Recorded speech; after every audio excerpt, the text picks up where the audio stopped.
Hello everyone, it's me Clayton. I just finished watching the 7th episode of Proud Family Louder and Prouder, which is When You Wish Upon a Roker. Now, anyone who's seen the original Proud Family series knows that Al Roker was a recurring antagonist of sorts in the series, basically a genie type, who would grant the wishes of several characters that have unintended consequences going along with those wishes, giving a whole new meaning to the term "be careful what you wish for." And it seems that the crew decided to bring him back to do another episode of exactly that.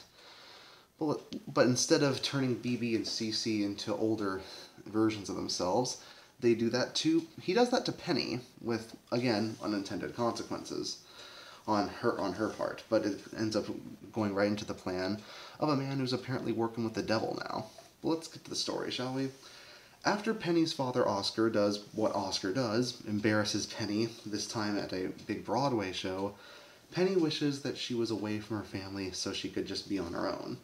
Roker takes advantage of her feelings at the moment and decides to give her exactly what she wants and see how she deals with it, which is to put her as a sophomore in college. She has to deal with college fees, she has to deal with the fact that it's not all about partying, you actually have to do a lot of studying with your classes, and she ends up with a tremendous amount of debt, meaning that Penny has to find a way to get out of debt since she also doesn't manage to deal with her being able to. You see, there's a free trial when it comes to this sort of deal with Roker, and if you don't make a decision by 7 days, you're stuck in college. But he gives her the opportunity to get out as long as clears her debt. As long as she clears her debt.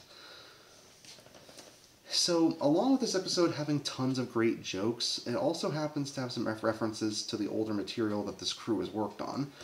For example, one of the materials that Penny has to sell in order to clear her debt is a DVD of Bebe's Kids. And anyone who knows that film will know that's very hard to sell any copies of that thing. Yeah. On top of that, I generally like seeing all the college-aged versions of characters that we have seen throughout the series. From Dijonay to La Cienega to Michael to Maya, all of them get pretty interesting updates to them. Especially since Maya does seem like a soapbox type. So those jokes about her were pretty dang funny. Plus, a lot of them do act the way that I'd expect them to act in college. Dijonay not even trying to get her classes done correctly. La Cienega ending up pretty much the same as she was in middle school, and Zoe, I think, had the biggest update. Her glasses are now not necessary, and she's got a very good singing voice now. Honestly, I think DeviantArt's going to have a field day with her. But of course, the biggest character to come back is, of course, Al Roker as himself. Back in the original series, I always thought it was pretty amusing for Al Roker to basically play a affably evil bad guy when it comes down to it, and he's the same thing here.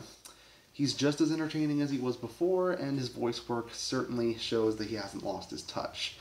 But then again, when it comes to his weather reports, I guess he's just going to keep doing that till he either dies or loses his ability to do them competently. And considering how long he's done so, that doesn't seem like it's going to happen for a while. So yeah, another solid episode with a solid moral of learning responsibility as you grow up and to adequately pay your debts or suffer the consequences.